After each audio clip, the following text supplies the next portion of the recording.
Assalomu alaykum, hurmatli kuzatuvchilarim. Bugun sizlarga mana 8-mart bayrami munosabati bilan bitta hadya bermoqchiman. Mana maslahat sizlarga ozish uchun.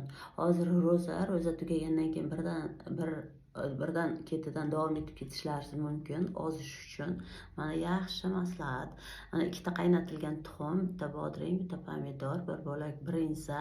Ana shu sizlarning zavtraklaringiz bo'ladi.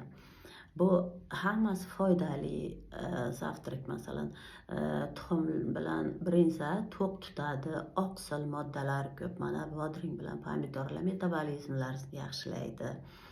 Shu bilan kuni 7gacha mana shu zavtrakni qilasizlar. Shu bilan kun davomida iloji boricha qaynoqroq yoki issiqroq suv ichib yurasizlar kechgacha, soat 7gacha.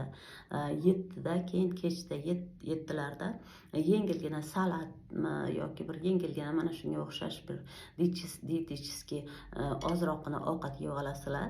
Shu bilan kuniga 700-750 gram, 800 gramgacha vес tashlaysizlar.